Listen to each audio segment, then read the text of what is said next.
been asked, how are you feeling today? When I was throwing up in a plastic wash basin. I had been asked this when I was emerging from a 4-hour operation with a tube in every orifice. I'm waiting for the moment someone asks me this question, and I'm dead. You know, I'm a little sorry I'm going to miss that. I was dismayed to find that this play would contain elements of humor. I've been an unwitting accomplice at best. And although it is not my intention to give away the plot, I think I'd die at the end. If I were more poetically inclined, I might employ some threadbare metaphor. The sands of time slipping away through the hourglass. Then, curtain. Poet John Donne mastered the literary expression of the human experience of death. Professor Vivian Baring knows this, having studied Donne's holy sonnets for her entire professional career. But the words take on a far more personal meaning as she struggles with the irony of experimental chemotherapy, a treatment that inflicts more immediate harm than cancer itself, and leaves her imagining isolation and excruciating pain. She is left alone with nothing, except her cancer and the words she can't find, words to describe the lonesome torment that consumes her, and from this agony, she begins to truly understand the renowned writer's words for the first and last time. Wit by Margaret Edson. I'll never forget the first time I found out I had cancer. You have cancer, see? Unforgettable. It was something of a shock. Please sit down, Miss Baring. You present with a growth that, unfortunately, went undetected in stages 1, 2, and 3. Now it's an insidious endocarcinoma, which is spread from the primary and nexal mass. Insidious?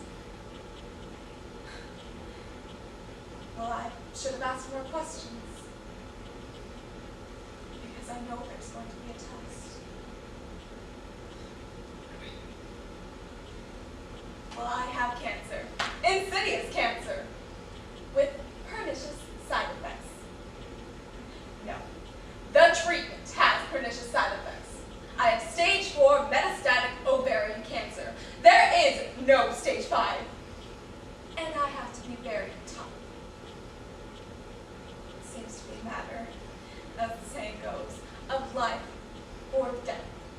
And I know for a fact that I am tough, a demanding professor, uncompromising. Never one to try for a challenge. That's why, as a student of the great E.M. Ashford, I chose to study Donne.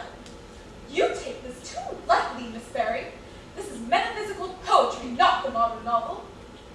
The standards of scholarship and critical reading, which one would apply to any other test, is simply insufficient. The effort must be total for the results to be meaningful. Do you think the punctuation of that last line is merely insignificant detail? The sonnet begins with a valiant struggle of death, calling upon all the forces of intellect and drama to vanquish the enemy. But it is ultimately that overcoming the barriers to bring life, death, and eternal life. And death shall be no more. Come, death, thou shalt die. Nothing but a breath. A calm that separates life from life everlasting. With the original punctuation restored, death is no longer something to act out on stage with exclamation marks. It's a comma, a pause. This way, the uncompromising way, we'll learn something from this poem. Life, death, soul, God, past, present, not barriers, not semicolons. Just commas. Well, in this dramatic structure, you will see the most interesting aspects of my tenures in inpatient receiving experimental chemotherapy. At times, this obsessively detailed examination. This scrutiny seems to me to be a nefarious business. On the other hand, what's the alternative? Ignorance? Ignorance may be bliss, but it's not a very noble goal. So I played my part. I received chemotherapy, throw up, and subjected to countless indignities. Feel better. Go home. 8 cycles. 8 neat, little strokes. Good morning, Dr. Barry. This cycle, full dose. Definite progress. How are you feeling today? You're doing swell. Isolation is no problem. A few days. Think of it as a vacation. In isolation, I am isolated. For once, I can use the term literally. The chemotherapeutic agents eradicating my cancer have also eradicated my immune system. In my present condition, every living thing is a health hazard to me. And I'm not even in isolation because I have cancer, because I have a tumor the size of a grapefruit. No, I'm in isolation because I'm being treated for my cancer. My treatment imperils my health.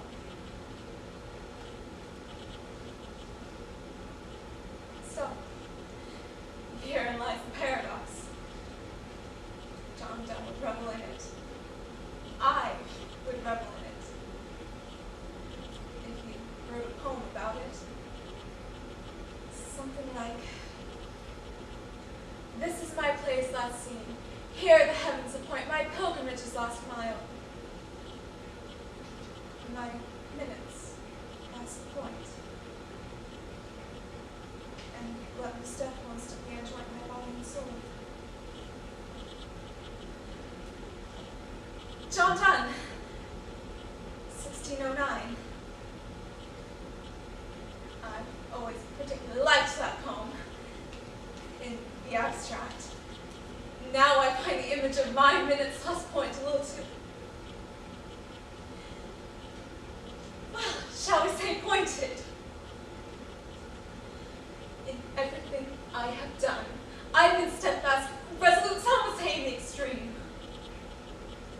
Now, as you can see, I'm distinguishing myself in kindness. I have survived 8 treatments at the full dose. Ladies and gentlemen, I have broken the record. I've become something of a celebrity. But I flatter myself, the articles written won't be about me. They'll be about my ovaries. They'll be about my peritoneal cavity, which, despite the best interests, is out crawling with cancer. What we have come to think of as me is, in fact, just the specimen jar, the dust jacket, that white piece of paper that bears those little black marks.